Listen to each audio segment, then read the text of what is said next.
Thank you, Mr. Chairman.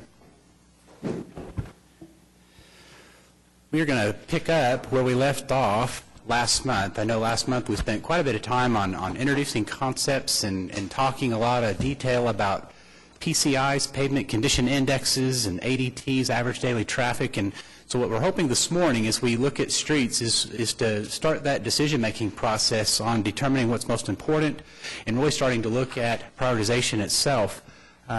So as we kind of introduce this item, you're going to see a number of PowerPoint slides that I'm going to hopefully be able to walk through this and hopefully answer questions along the way. So if any questions, please don't hesitate and stop me so that I can answer.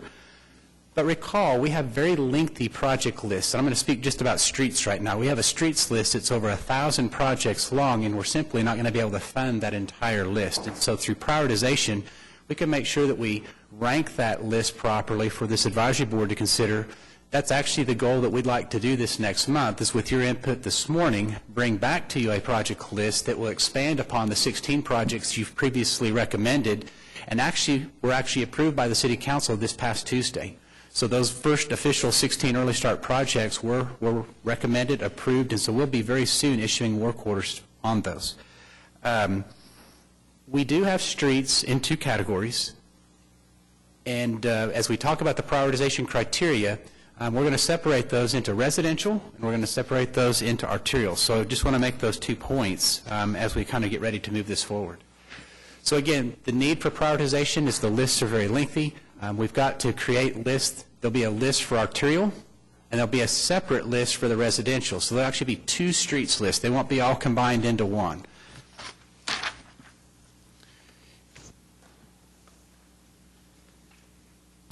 Can you remind me, Eric, whether those have separate budget lines? So we're going to actually get to that today, too. So the answer is we believe they do, and we would like to seek your input on the budget lines for each of those as well. Now, for the program, there's one total for streets, $168 approximate $1 million. I mean, based on collections, one budget for all of streets, but it's not separated arterial or residential yet. We're going to seek your input on that. So this, again, prioritization criteria for street resurfacing, we looked at a number of indexes, pavement condition, which I mentioned. We also looked at number of work orders, repair costs per lane mile, average daily trips, which is that ADT number, maintenance history, and accident severity. Now, as I get into some finer details on residential, some of these things, these data points aren't collected. We do not do average daily traffic on residential streets. They're very low volume. And it's just not a number that's significant enough for us to actually keep in a database. But we do keep pavement condition indexes on all residential streets. We keep pavement condition indexes on all arterial streets. When we start talking about repair costs and work orders, yes, we actually know every work order on every street and how often we go back and service that street. On accident severity, very little data is collected by ACOG and residential, but it is something that we do for arterial. So I'm going to break those down as we look at this next couple of slides, and we're going to get into those details for each of those 2. So one of the items, did they have the handouts? Okay. We knew this would be pretty small on the screen today, and one of the things that we wanted to make sure that you could start looking at the greater detail. There was also in your agenda an implementation plan that was published. This is an updated version of what's in that implementation plan. The one that you have in your draft implementation plan was taken from the 2017 bond issue. This is the one that's tailored specifically for the sales tax. This is the arterial street resurfacing worksheet that is going to be these next few slides going forward. You're going to see on this worksheet that it talks about reviewing projects, reviewing complaints. That's what's generated this project list. You're going to see that we're going to use data like pavement condition, average daily traffic, maintenance history, and accident severity. But what's more important on this worksheet is not that we're just looking at that data, but we're actually asking now on how we're actually scoring, ranking, and assigning weighted percentages so that we can give each street a score. So obviously the higher the score, the higher priority, and we can actually use GIS and other computer systems to rank those lists very quickly using these types of information. When we look at the arterial PCIs, this is going to go back to a couple of the slides that we talked about. We're talking about pavement condition. What we're looking at is a 3-point system, either 8 points for a low PCI, that would be a poor condition road, 4 for an average road, and 0 for one that's in good or to excellent condition. And what you can see is that on a really poor condition road, it's actually going to require complete replacement if it has a PCI of 40 or under. That's a road that is no longer serviceable. There isn't really a lot left to mill and overlay. Those ones that are 40 to 70, they're in fair to good condition. Those are ones that with some repair, you can actually mill and overlay those. The ones over 70, we typically don't treat those as projects. Those are ones that we're monitoring very closely as their PCIs range and decrease over time. But we're not recommending that streets over 70 receive any score for this matter. Just as we work forward, there's a lot of streets with an average under 70. This is the maintenance history, and the way that we're calculating this on the arterials is that we're looking at all of the work orders that were issued on those arterial streets for the last 3 years and basically dividing those by the total number of work orders in our system to generate how many work orders are actually going out on that particular street. So those that have an above average work order count, those that are higher than the average, an 8-point. For those that are below the average, just a 4. As we look at the average daily traffic, we're also looking at data, and this is all on the Association of Central Oklahoma Government's website. If you were ever interested in what if the traffic count on a particular street in Oklahoma City, you can go to ACOG's website, and that information is there. We have that same information in this same GIS database, but we can actually take each of those ADTs and score 8 points for a higher than 3,000 average daily traffic street, and a 4 for something that's under 3,000. Again, giving some priority to a street that's traveled more, a higher score than a street that has a lesser score. And again, just trying to find criteria that we can sort that long list of projects moving forward. And then accident severity. We actually do get data from ACOG on a collision map, and we actually can look at the average number of accidents and determine if that street has a higher than normal cause for accidents or cases of accidents and give it a higher score than one that is below average. But again, for those streets that are also maybe more accident prone or have safety issues, we're able to take some of that data into account as well. Eric? Yes. What is the relationship to accident severity to PCI? Is that a pretty linear relationship? You know, I can't say that we've actually graphed the two to see if there's correlation or not. I would say generally what we find with some of the accidents is I would say if the street was in super poor condition, one where maybe the shoulders were starting to deteriorate, where you maybe find on rural roads where cars are more traveling the center of the road as opposed to the edge and not getting lane separation, we might see some correlation that the low PCI probably has some accountability to the accident average. But I would say on a normal arterial that's striped out properly and you've got well-defined lanes and it's in generally good repair, I'm not sure we're going to find that same correlation. How about the maintenance history to PCI? So absolutely. So as the PCIs get lower, the maintenance history generally goes up because we're having to do a lot more return calls, repairing potholes and base repairs and things like that. So lower PCI streets, not only do they cost more because of a full replacement, but we are finding that there are a number of hot spots in the city. Our number one intersection right now that receives the most work orders is Southwest 89th and Western. And they also follow the rain events. So each time it rains, that intersection suffers from water that's undermining portions of that intersection. But I would say that that's probably the biggest case there. So we can use this data to try to draw some of those alignments. And I think one of the things that I'm trying to help outline this morning is that we want to use all of this data to help rank those lists. The list with thousands, it's impossible from a human nature to be able to look at all those projects, engage that without going out into the field and looking at them independently. We actually can use a lot of this electronic data, a lot of these things with years of maintenance records and things, and combine all of that with these scores and with the rankings. We can then tabulate a complete project worksheet and show that to you. One of the things that I think we were able to hand out before the meeting, you saw that project list and you saw all that data. So you could actually look down that list and you could see what its PCI or what its ADT or its accident severity was. So you can see what the computer's going to help us do with these weights and scores is re-rank those projects based on what you believe might be recommended as the highest priority and lowest. We also have the weights. And so as we look at these 4 criteria for the arterials, we have the ability to weight those scores. So I am closing up kind of that conversation on the scoring system, how we score based on the data that you saw. So we have raw data, we score that data, it generates a total, but now we've actually got to do a weighted average. And so what we've used is some of the information we collected on this last bond issue, a lot of the work that was done by staff and a lot of our engineers in-house. We believe that the PCI is the predominant tool for ranking. It's the actual condition of the street. Is it in good condition or is it in poor condition? And so we have started with this conversation with a 40% of the total score should be weighted towards the PCI. We know that the ADT is really important too. We know that providing some ranking system that the streets that are traveled more probably will have more of a public benefit than those that are traveled less. Not to say that the two streets don't have the same PCI, but if we have to break the PCI tie, the ADT would be one of those next criteria. How much traffic? Let's fix the street with more traffic than the same street with less traffic. But we've also incorporated this maintenance history, and as I mentioned, maintenance is a huge thing. One of the things that would be great would be able to get out of the maintenance because it further deteriorates the street. Fixing it once and for all will help put it back in a much higher category of PCI, but then we've also taken consideration for the accident severity. So as I kind of wrap up the arterial prioritization worksheet, scores, weighted percentages, we have the ability to adjust any of these. And so as we get ready, there's a couple of items that we're going to be asking for your concurrence this morning, is to look at those two worksheets that you have in front of you today, the arterial and the residential, maybe make some recommendations to staff on things that you maybe have questions or something you'd like to see weighted a little bit differently.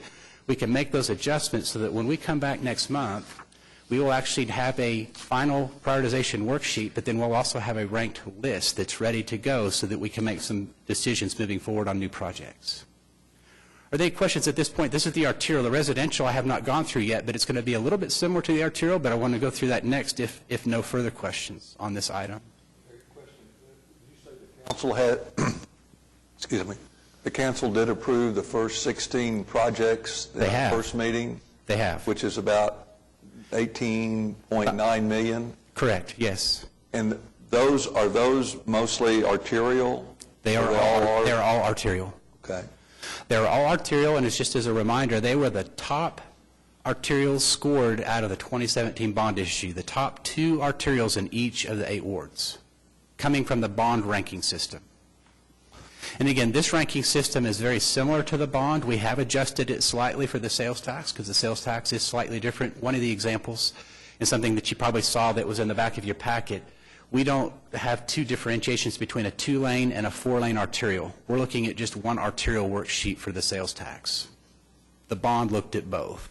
So that would be one major difference. Okay.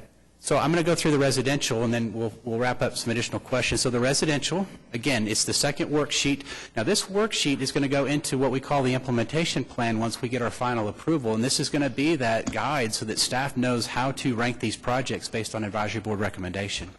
You're going to find that it's similar, but it is a little bit different. I mentioned there's a couple of categories we simply don't have the same data for. We do not have the accident severity data. We do have the work orders. We do have the PCIs.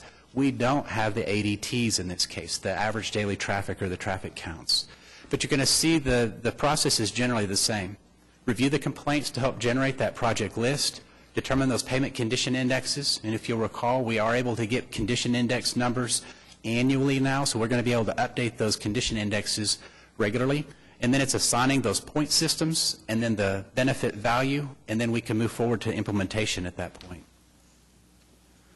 So on PCI, on the residential, what we do find is that you're going to find that this scoring system is a little bit wider. It has one extra category. You're going to find 0 to 30 is poor, 30 to 50 is fair, 50 to 70 is average, and then 70 is above average. What we find in the residentials is that some of the streets tend to have a little bit lesser PCI, but because of the lower traffic speeds,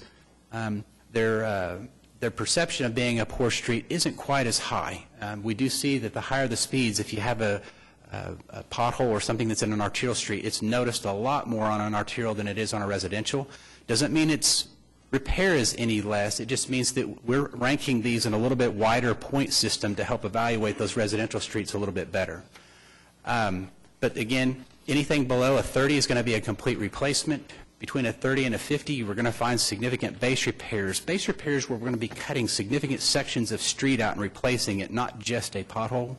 50 to 70 Typically, we can go right in and mill and overlay a street like that, and in some cases in a residential, if it's 50 to 70, you might be able to overlay with very little milling, but then over 70, we're not looking to provide any points for a street that's over a 70.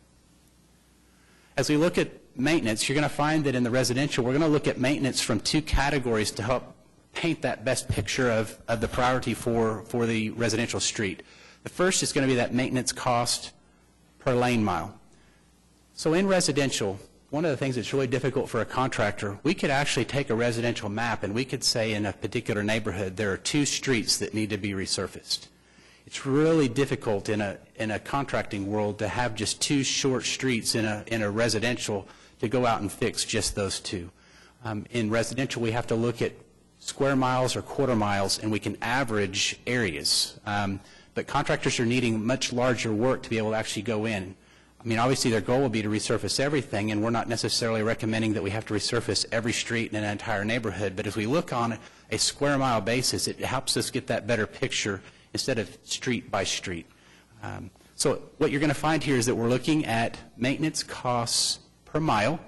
We're able to take all those work orders in a square mile and get an average lane mile cost. So it's not going to be specifically by street, but it's going to be a cost by area. We found that was really beneficial in the bond issue, because going street by street, it was just too much data, and there was just no way of really organizing that. The goal on the residential is to really look at this more neighborhood by neighborhood. Okay? So this will be one measure that we can look at, is that benefit value, and what we do know is the average number of maintenance costs per lane mile, and so if that street or that area has a higher than average, it's going to be an 8. If it's at average plus or minus 20%, we can give it a 6, and if it's below average, we can give it a 4.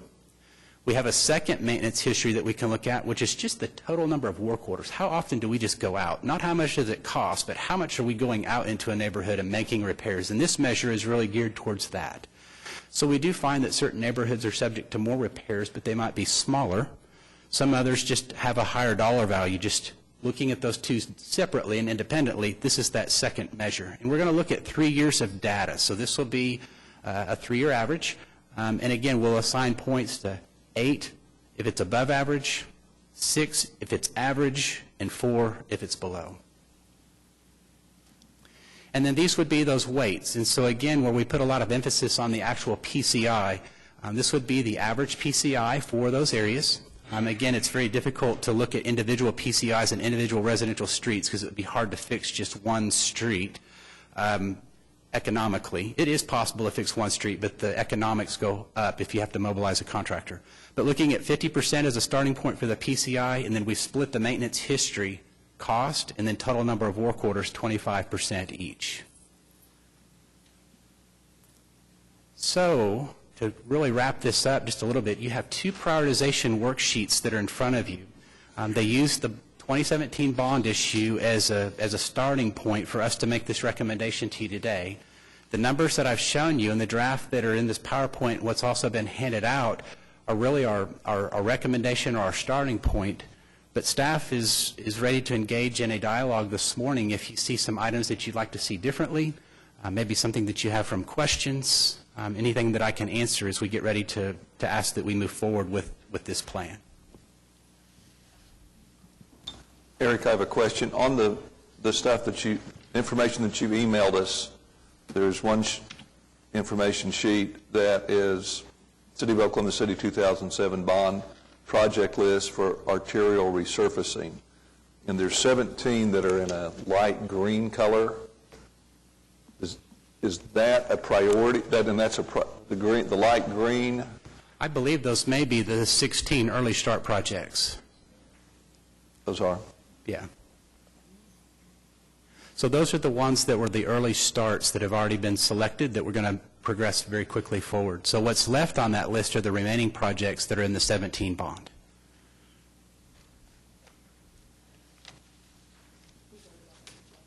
Yes.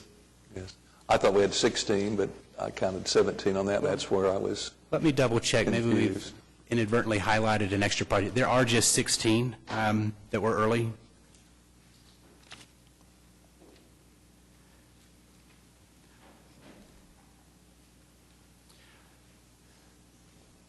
But I can definitely confirm that Okay. here afterwards, Mr. Chairman, for sure. But the idea was that at the request of the board was to go ahead and get a list of all the 17 bond projects, and so that's the list that was provided, and I can clarify the shading. Are there other questions on the prioritization?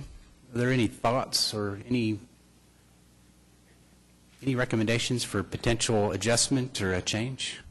I mean, I think we would be helpful to see this prioritization and how then the list sorts by those. Absolutely. So here's where our commitment is. If there are no changes on the prioritization today, we'd like to get confirmation that at least for today's purposes, that we'll move forward with what's been presented.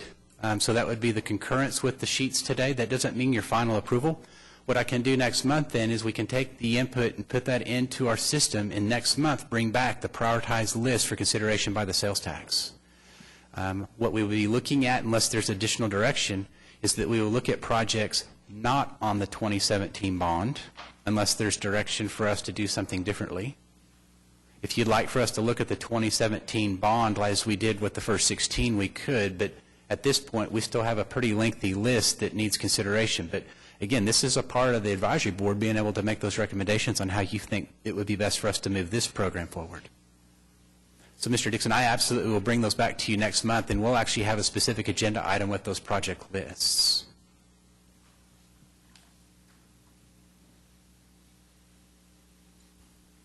So I don't see too many questions, and that's good. I'm going to take that as a compliment from staff getting us organized.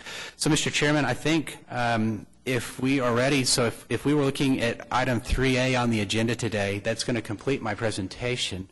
Item 3B on the agenda today are specifically the two lists that you have before you, the draft residential and the draft arterial resurfacing lists. We would like to seek some a confirmation from the board that staff should move forward with these lists. This is not something that's going to go to the city council yet. This is just a concurrence of the board to staff to move forward.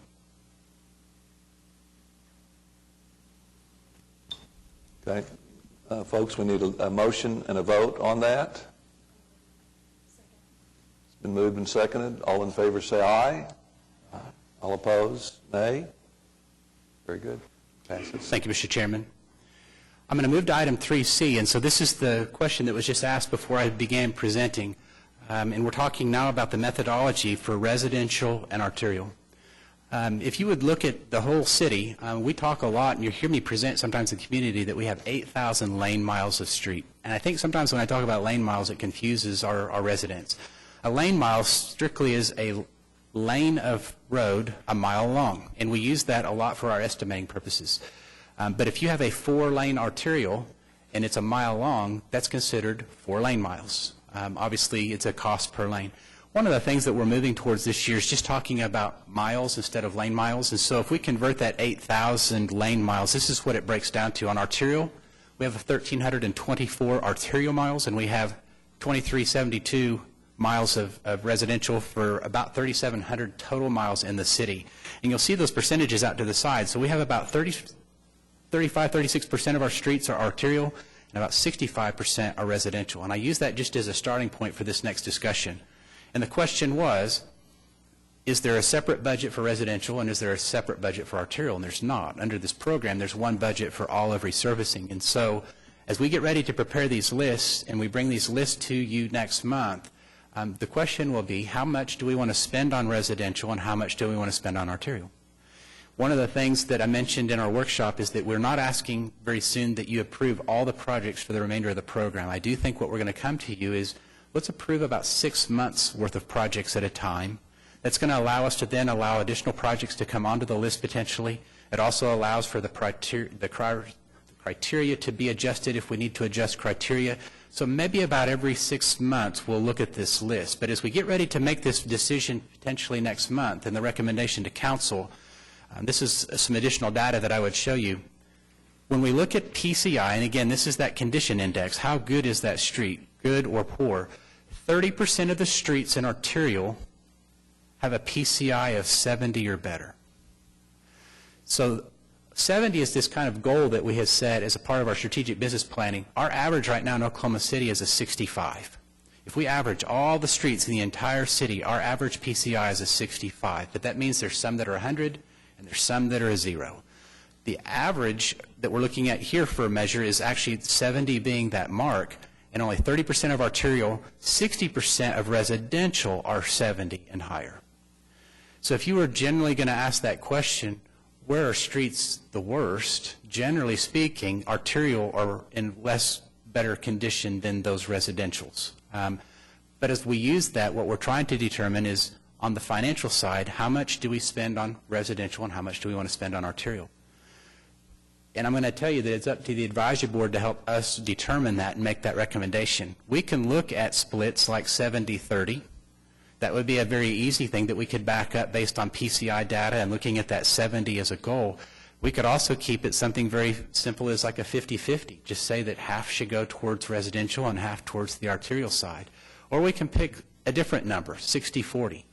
It's really up to this board. And that decision doesn't have to be made today. But as we get ready to look at those two project lists, as we bring them forward, we're going to have revenue collections. We're going to know how much money is coming in.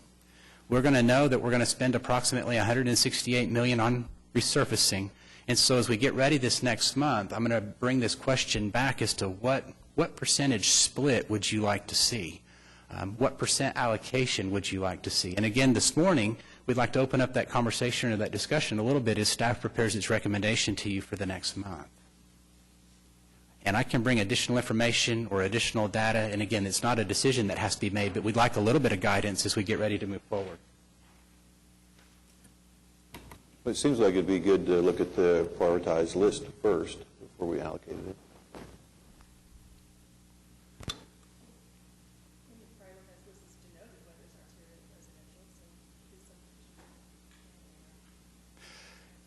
I think absolutely. I mean, the prioritized list, so what you would receive next month is actually two very different lists. What you're going to see on those lists is that we're going to be able to also estimate its repair cost, its resurfacing cost on that list, similar to what you saw in that bond issue.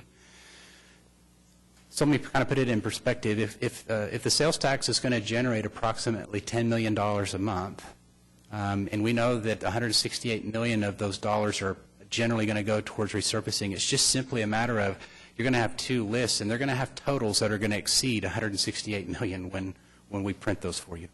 It's just how far down the list do we want to go on each list. And if we want to go down at 50% cost each, or again, we can split it 70-30, 60-40, however you want to do that. And again, I don't think the decision we make for the first 6 months have to be the same decision you make for future determinations. I mean, we can reassess and see where PCIs are increasing.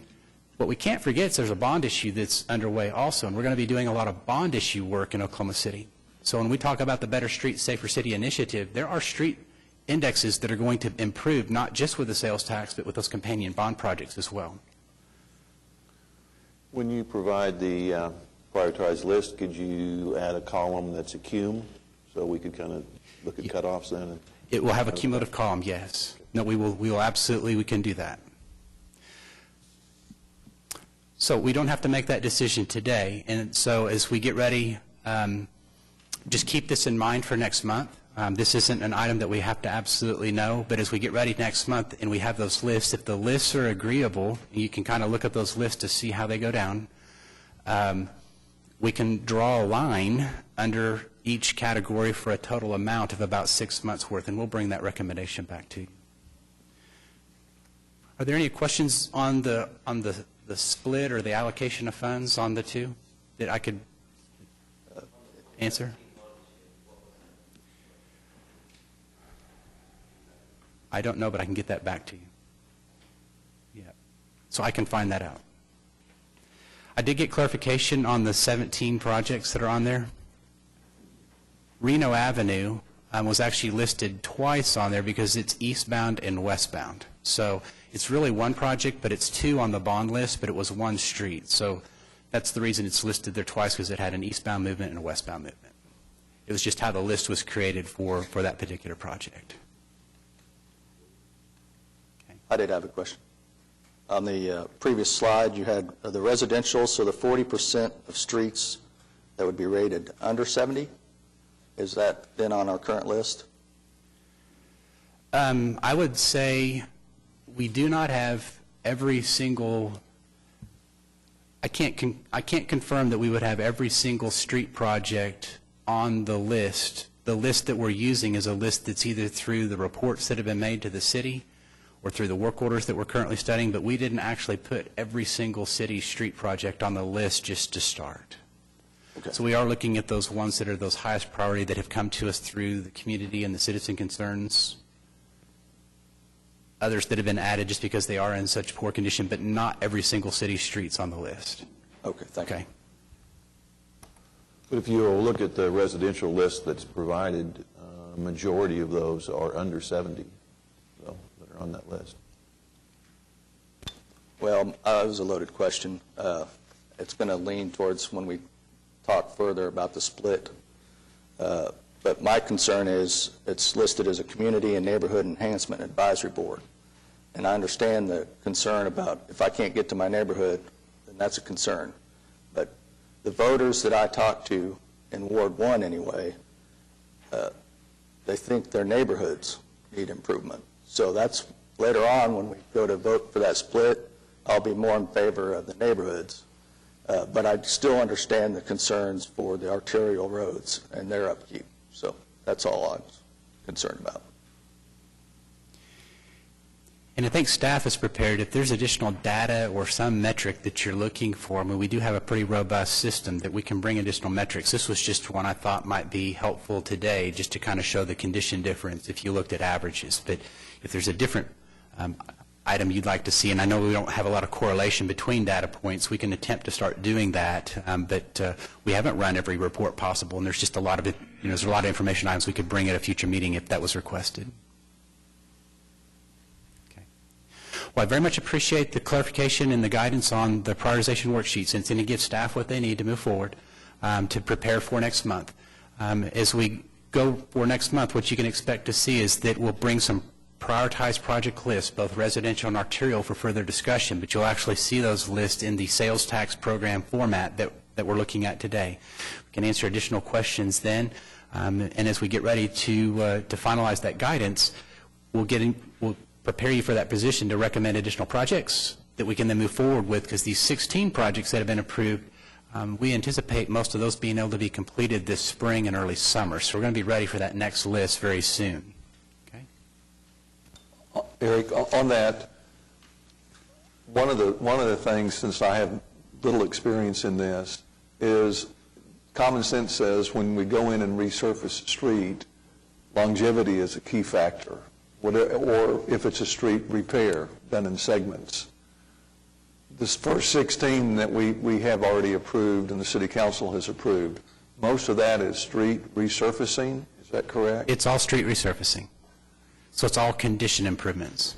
What would one, given our weather in Oklahoma, what would one anticipate those streets being secure for X number of years? Is there a barometer on that? So it changes. So I would tell you that a resurfaced residential street potentially could have a lifespan of an additional 20 years, and it's based on its use in traffic.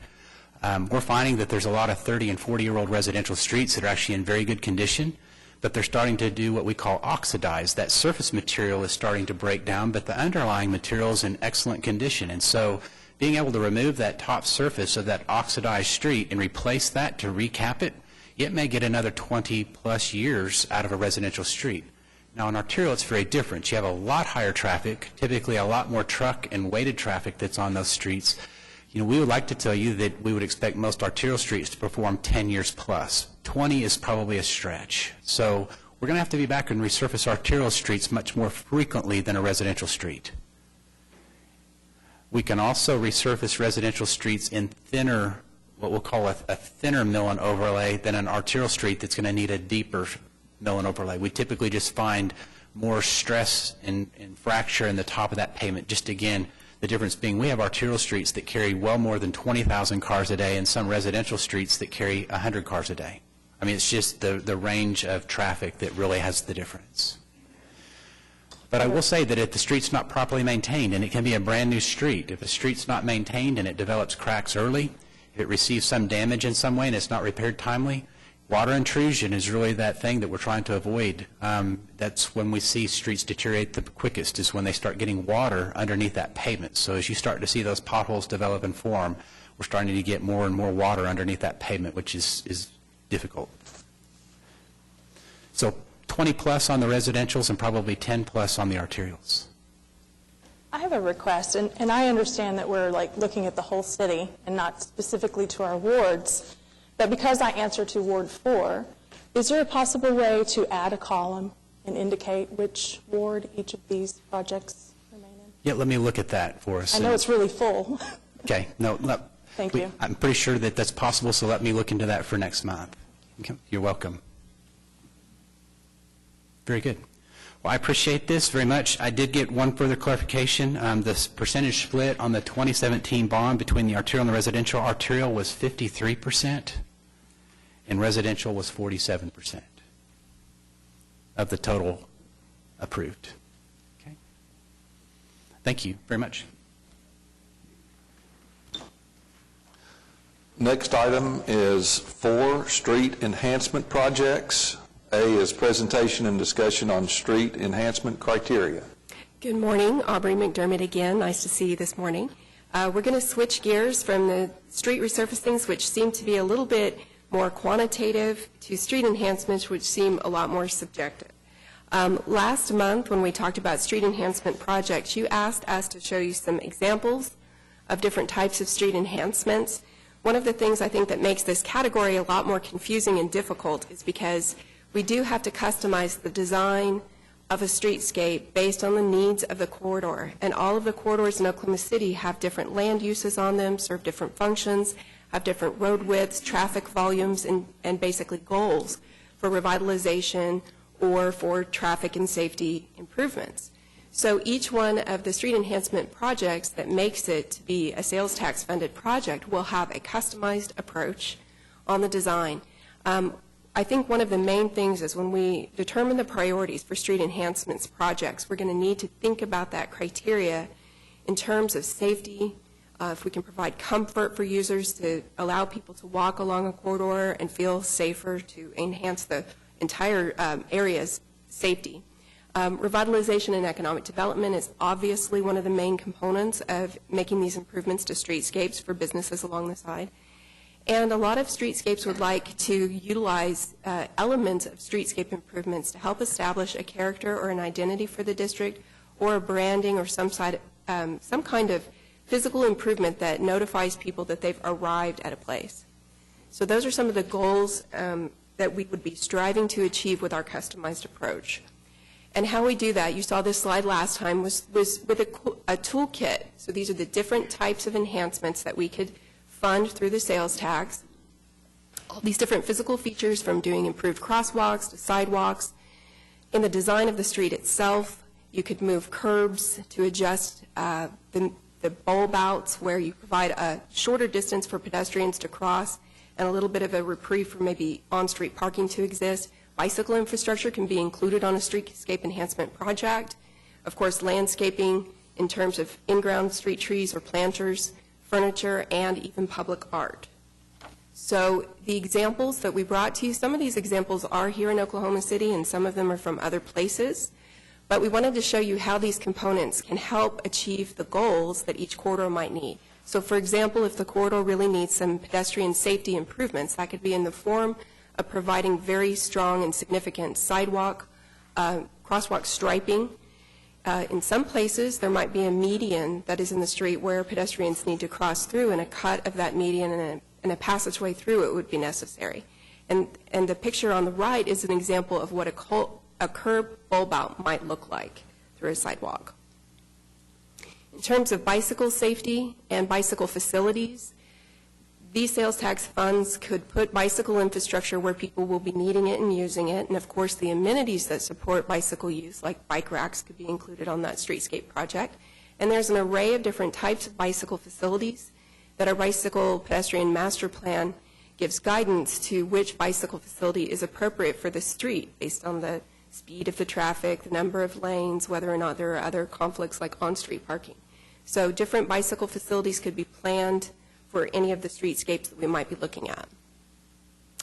In terms of vehicular safety and traffic calming, lots of different techniques can be used. Chicane is a type of device that you could place in a roadway to make traffic slow down because it has to slightly adjust. There's an example of chicane on Western Avenue, if you've driven down that roadway before. Of course, medians help separate a roadway and provide a little bit of a visual buffer between those lanes of traffic to break up a wide street. That's an example in the middle of your page on Northwest 23rd Street. And of course, roundabouts are a traffic calming device. If you have a complicated intersection where you might have multiple lanes coming in at one place, a roundabout's a way to keep traffic flowing and also provide beautification. Examples of on-street parking. On-street parking is something that a lot of commercial districts would like to see, an opportunity for people to park close to the business that they might be going to support. And different examples of on-street parking exist in Oklahoma City, from parking that's pulling right up against the sidewalk corridor, parallel parking on the street, even angled parking at different angles like these pictures show. And examples of streetscape amenities, and this is where really you can start to customize a district and create character through the design of these amenities. For example, in the Plaza District, some of the planter beds were actually used as naming signs to put the name of the Plaza District. Any type of commercial district might also, if it has a wide enough sidewalk, like to provide seating on the amenity zone in that sidewalk for overflow to support their restaurants. And of course, street furniture to make the place livable. People can hang out, sit on benches, and have places to throw away trash. So here's an example of some gateways and district markers when we talk about branding and identification of a corridor. We've done several projects in Oklahoma City that really create that type of character through the materials and the fonts and the different types of features. So like I said, in Plaza District, the district signage is on the planter itself, whereas in the Windsor District, they have individual district markers placed at intersections. And then in the Asian District, nobody can miss these large features in the middle of the median, which are very noticeable and brand the district as the Asian District. Other types of tools that you could use for branding and identification include banners that could be placed on existing light poles, like along Automobile Alley, decorative paving to create a color theme and character. And downtown, if you all have noticed, the grates on the, is it the sewer drains, the street grates, have a stamped image of the downtown map with a rivet in the location that you're standing on the street. So it's kind of a you are here map. And it's beautiful at the same time. We've seen people taking rubbings of these with tissue paper and charcoal. And of course, streetscapes most of the time will include landscaping and beautification. And as we talked about before, with the capital investment that we put into streetscapes, a lot of times this is a one-time investment that the city can make, but it's not funding for ongoing maintenance. So we would make a recommendation that any time that we're putting landscaping or irrigation or street trees into a project, there's an established business improvement district or some other entity that we could enter into a public-private agreement to make sure that those plant materials and irrigation systems are being maintained over time. So in downtown has a business improvement district, and with our Project 180 streetscapes, you saw a whole lot of new street trees and plantings that are maintained through those dollars. Plaza District as well, planter beds with lots of new landscaping. But don't forget about public art. That might be something that doesn't need as much ongoing maintenance as plant material, but can make a very big impact on beautification. And then going back to the original goal and purpose for these streetscape enhancements that we might be considering, this is an example of some of the goals of the previous streetscapes we've done in Oklahoma City. I'm not going to read each one of these goals, but I think we all know that in downtown, really we needed to create a lot more safety improvements for pedestrians, accessibility for pedestrians to cross the street or to be able to walk along a wide sidewalk. We wanted to create connected and safe bicycle facilities in downtown, so Project 180 integrated a lot of good new bicycle infrastructure and on-street parking opportunities. Since downtown is a very active and vibrant commercial district, having more parking and accessible parking to that business was a very important feature for economic development. Same as Western Avenue. That was a complete streetscape redo, moving curbs, adding parking. Western Avenue's goals were that the neighborhood could be connected to the commercial corridor. People could walk there easily and safely. that people could find places to park near the businesses that they wanted to support. And so with that project, there was a lot of a major infrastructure going into redoing drainage and working with the property lines of the businesses to create as much sidewalk space as possible. Classen Boulevard, or the Asian District, really focused on the beautification of the median. This was something that I think the Asian District needed more for branding than it did for safety, even though crosswalks were included in this project. And then on Sheridan Avenue, this is another good example of how branding for the film district took place in the pavement materials and the sidewalk materials of the intersections, where they did like a row of film as a crosswalk material instead of the stripes. And then along Broadway Avenue, this was an older streetscape done many years ago, one of our first kind of distinctive streetscapes that looked at branding through the intersection paving materials, which emulated a large round bullseye, which I think signified that that was the only place in Oklahoma City that the horse and cart could turn a 360-degree circle because of the width of the street. So the branding in terms of the banners and the lighting and the materials was very important for that early streetscape. 16th Street in the Plaza District is another example where they did some successful branding through their materials. One of the things with 16th Street is that the commercial corridor needed a boost, and so the on-street parking piece of that was a very important component for spurring people to get to the places they needed to go. So I hope that helps you, give you an overview of how the street enhancements projects are going to be very customized based on the needs of the district. Makes it more difficult to do a breakdown like the street resurfacings where we have quantifiable numbers that we can calculate the highest need. This is really going to be a more subjective conversation. The street enhancements prioritization criteria we used in the bond that you reviewed last time, we added an enhancement category for safety based on your recommendation. So we've taken those percentages that we sorted the bond list by, added safety in, and gave it a 10% prioritization. And we've renamed these categories from the bond list to make more sense. I think that this is just a more straightforward way of explaining what it is. I'm going to go through these. You might find these familiar from last time. The first category being visitation, population, and employment. So this is basically how many people are you going to affect by making the investment in this corridor. It's the heaviest used corridors by all the modes. Visitation, people who live along the street, people who are employed along the street. The next category would be revitalization and economic development. So this would be the potential for the investments along that corridor to enhance areas or districts that have the need to revitalize based on our planning work that we've done in different districts, area plans, corridor plans, areas that we have targeted programs like our commercial district revitalization program and our strong neighborhoods program, and places that have business improvement districts. The responsive populations criteria is really prioritizing people that have need for these types of enhancements over others. So this would be people who are most likely to use the facilities or have a need to gain access through a sidewalk network to a transit stop, for example.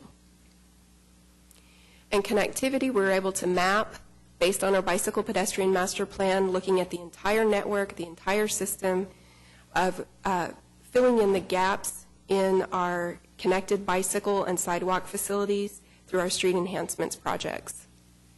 And then the last one, we were able to quantify safety needs. So I wanted to show you this map.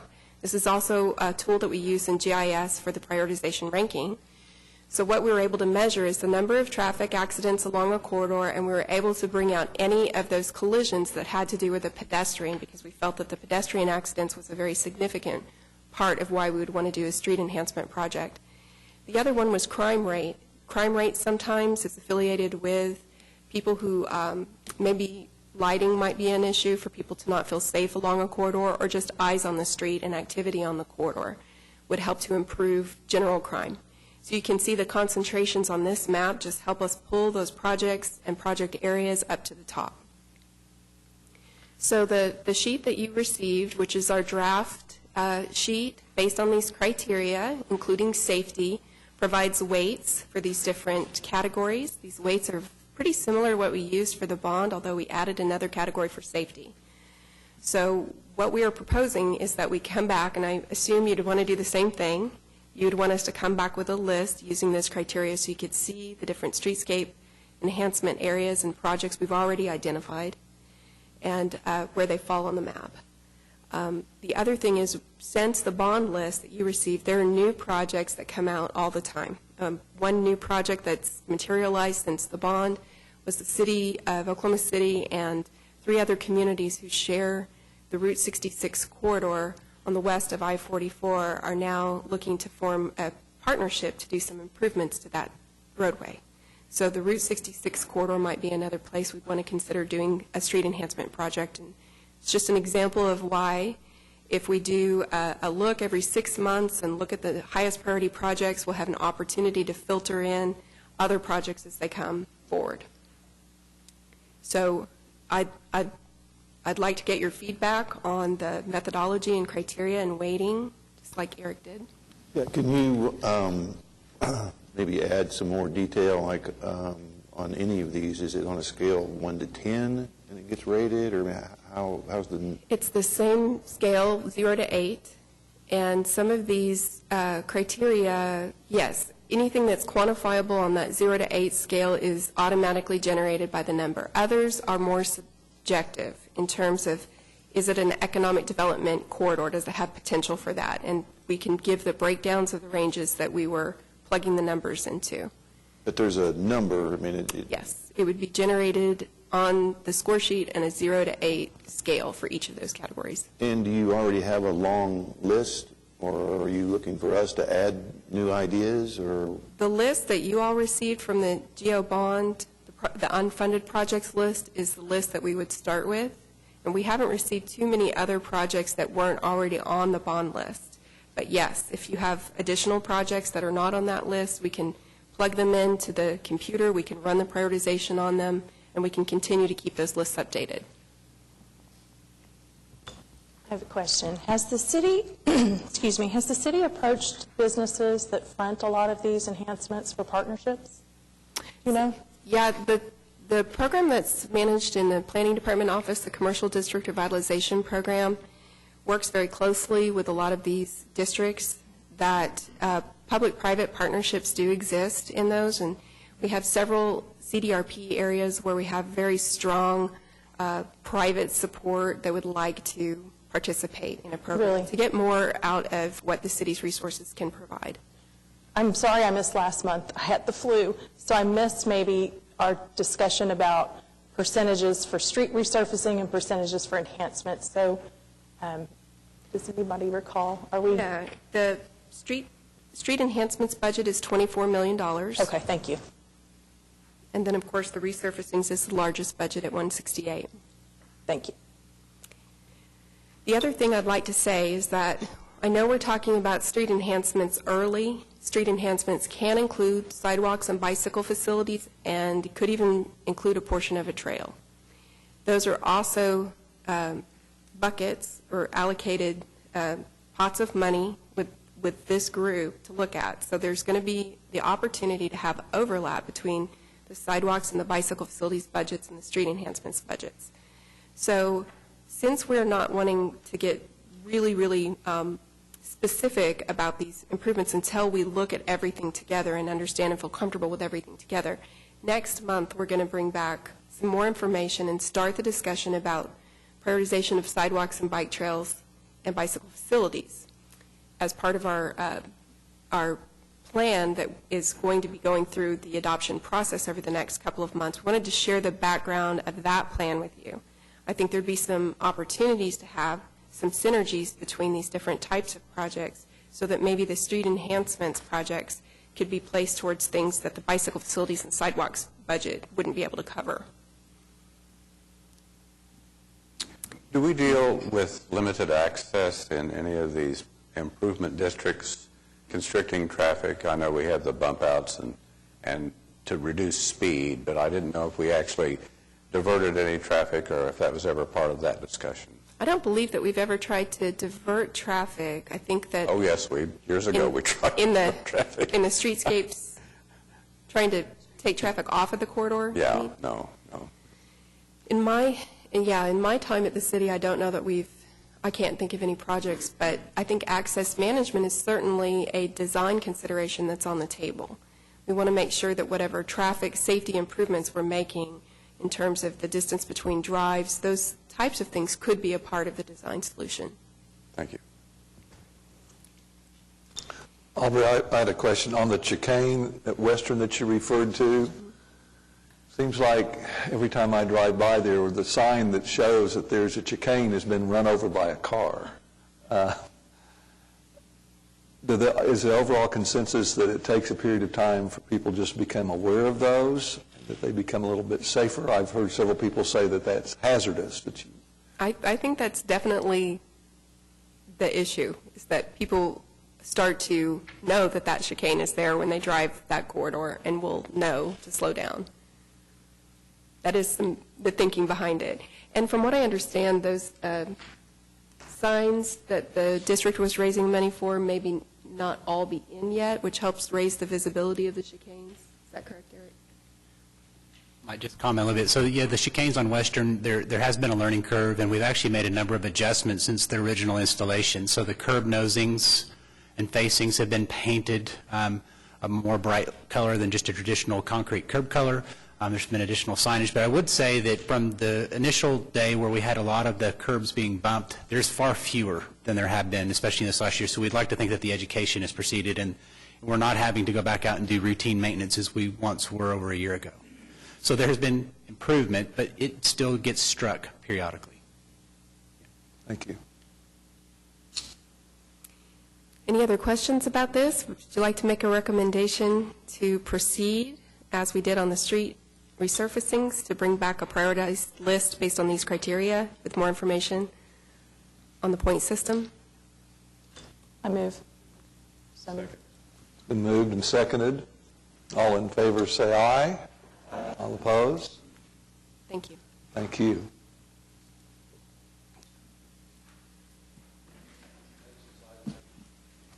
Next is item 5, financial reports. Receive revenue and expense report. I'm Craig Freeman with the city's finance department. So what you have before you is the sales tax that's been received so far today, and we're kind of working on the form. We had talked before in our workshop, the form that we would use in our financial reports. Right now, obviously, there's not a lot of information to provide. We did include a portion over here, if you look in the bottom half, that has cost allocation, the current allocations that shows the approved allocations for the street resurfacings projects that have already, the early start projects that have already been approved. The sales tax reflects about a half a month collection because of the delays in collection of sales tax. There's a half a month from February when it was is booked back to the MAPS program because of the way those are collected. This is the first half month, so March will be the first month that we see a first full month of sales tax collections. And I'll be happy to answer any questions. Sales tax collections are up from where they have been in the prior year. And what we'll show you, you'll hear reports for the city when we talk about how much we've projected on sales tax in the current year, in our current year budget. What we're going to present to the board is what the original projections were for the $240 million, or for the sales tax over the 27 months, which was estimated at $240 million. So it was a little bit above, it's 3.8% above what was anticipated in this month. Because this first month is an estimate, that the vendors provide an estimate on a portion of the tax, that gets corrected over the next couple of months. So you might see a couple of adjustments that occur in this as those get corrected from vendor estimates. But this is the first half month that we've received, and again in March we'll get the first full month of sales tax. Very good. Thank you. Any questions? All right. Thank you.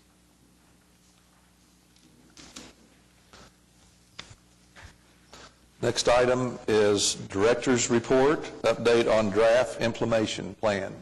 Eric? Thank you, Mr. Chairman. So included in your packet today is a similar document that we had shown at the workshop, which is that next iteration of the draft implementation plan. You'll actually see that it... Eric, I'm sorry. We skipped an item here. We need to back up just a second. I'm sorry. We need a motion on the financial reports to receive it. Been moved. Seconded. All in favor say aye. Aye. Very good. Thank you. Excuse me the interruption there. Not a Please problem. proceed. So talking about the implementation plan, what I wanted you to be aware of is that we're actually working towards a written document, or at least something that would be a document that ultimately this advisory board is going to recommend approval to the city council. And it's going to include all of this. So we've talked about prioritization today. So these prioritization worksheets, even though they're draft today, as we go through this next month, we're going to be finalizing those and putting those into the implementation plan, and that's what's going to help us generate the project lists. Once we get the potential projects and those lists are decided, in the draft that you have today, again, you actually have those 16 projects that were approved. And so in the draft, you'll find those 16 included. But ultimately, you're going to have all the categories of work, not just the street resurfacings. You're going to have the streetscapes, as Aubrey mentioned, the trails, the bike lanes, and also the sidewalks. And as we kind of add that material, you're going to get to a point where we hope in about the month of May, we're going to have an implementation plan in a form that we can at least approve. And this is going to be that guiding document that just has those project lists. It's going to have these budgets for each project, which you're starting to see. And it's going to be bound into this document that we can also publish online and make available as well. And it's the housing document to hold all that information. So it's going to have all the organization. It'll also include a project timeline. We have not established a timeline yet. As you can see with today's report on the revenue, we're going to be taking those revenue projections. As we start looking at project development, something that Aubrey also mentioned, it might take a little longer because we're going to engage designers to help with the streetscape projects. So the timelines on the streetscapes projects might stretch a little longer than you would on a traditional resurfacing project. So you're going to see staff take that into account as well. And then we're going to look at updates to this. So this isn't a one-time approve this document. I think what I mentioned was we look to maybe come back about every 6 months, and we'll be adding to this document those additional projects or any changes. This is the project worksheet that's in there, and just to kind of give you an idea of the level of detail that we include, when we approve a project budget, it's not just a number that goes all towards construction. And some of the things that I wanted to point out in the document that you have today is that it includes what we call the soft cost and the construction costs. And some of those soft costs are when we do need to engage the services of an architect or an engineer, those costs have to be budgeted. When we start looking at testing, we actually do test materials during construction to make sure that they're proper. We also do, in some cases, administration costs where we have staff oversight and administration, and all the way through contingency. We'll always put contingency in a project just to make sure that we've got an allocation should we have a cost overrun. We have a way to account for that within the project and not affect other projects. So you'll find 16 of these worksheets for those 16 approved projects in there. And this will obviously grow. So as we add all the new resurfacing projects, streetscapes, trail sidewalks, and bike lanes, you can expect that this to be a pretty lengthy portion of the overall finished product. These prioritization worksheets in their final form will also be included in there. I've just used these as examples. And then we will eventually decide upon a timeline of implementation. And that's something else that staff's going to want some guidance on. With collections today and with the approved projects thus far, it's going to take 2 more receipts of sales taxes to actually cover that $18.9 million worth of early start projects. But there is going to be a point where the revenue is coming in at a point where we can actually start to balance out the work. We don't have other projects identified, but we'll be asking at what rate and what pace would you like to see the other projects completed. All of them will be completed to the totals that we've previously approved, the amounts that Aubrey just mentioned with the different categories. But how quickly do you want to do those? Do we want to do them equally? And we can look at that together. So that's going to be coming here about the month of May as well. Are there any projects on the implementation or questions on the implementation plan? In the back of the implementation plan, you do have some of the appendices, the ordinance, the resolution creating the advisory board, and also, again, the prioritization criteria is going to be held here. But if you were to need those documents as a quick reference, you'll find those in the appendices to the plan.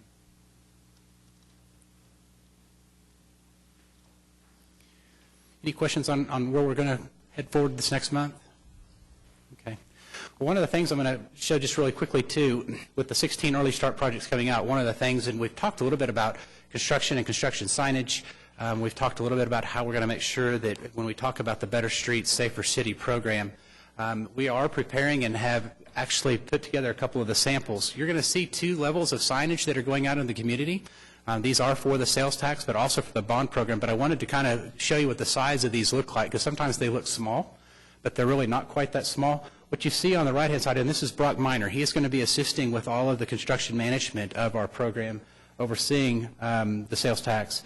This is what you're typically going to find in a residential setting when we're doing residential resurfacing. This is Shannon Cox. She's our program information officer and does a lot of our contact with our communities. So this is the residential. But then what you're going to find on the arterial streets is something that's a lot larger. And I know this looks really big here in this room, but sometimes people don't realize it's going to still look pretty small when you're going by it at 30 or 40 miles an hour. But these are the signs that you're going to see that are going into the community very quickly this spring with those 16 early start projects. All right. Well, we appreciate the opportunity to present this morning, and if there are any questions, I know that we've got a couple other quick agenda items, but please do not hesitate to reach out either to Aubrey or myself. As we've mentioned in previous meetings, we want to make sure that we're getting the information to you that you need to make good recommendations and good decisions, and so we appreciate you very much. So thank you. Thank you very much, Eric. Final item is comments by board, staff, and citizens. Comments from our board? Questions on any kind? Yes, sir. I'm as much at fault as anyone, but as we go forward and the gallery fills, we really need to remember to use our microphones for clarity, and we are being filmed, so especially on motions, I think.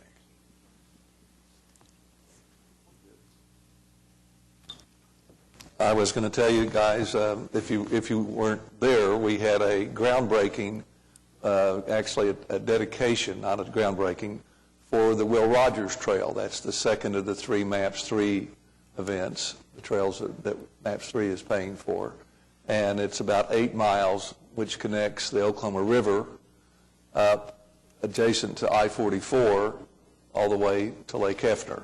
And it hasn't been officially opened until Friday. However, it's been very well used, and it's a very popular trail. The final trail for MAPS 3 is the Will Rogers Trail. Is the Draper Trail. There's 3 trails. The first trail was the West River Trail, which is completed. Now the Will Rogers Trail is completed. The final trail is the trail that goes around Draper Lake, which is about 13 miles. And construction hasn't started on that. The groundbreaking is this week. So we, at this point, once the Draper Trail is completed, we will have just over 100 miles of multi-use trail in Oklahoma City.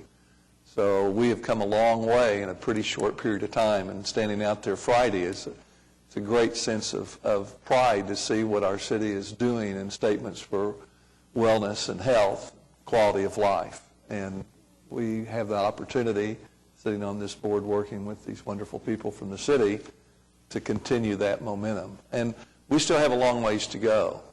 We need to connect the trail systems that we have in a single tapestry. We need signage. This city does not have. We're not there yet. We've done a lot of good. We've come a long way in a short period of time. Tulsa had jumped out real early and had a very nice trail system, really nice system along the river. But those folks over there are very jealous of what we have now, and they're looking at what we've done to try and implement that. But we still have a lot of work in front of us. The more trails built, sidewalks built, the more maintenance that will also be needed along with that. So we're learning as we go, but certainly appreciate everyone being here today. Showing up is a big part of this deal. Thank you.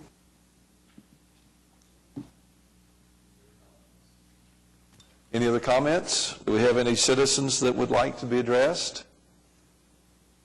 Very good. Thank you all. Appreciate everyone being here. Thank you. We are adjourned.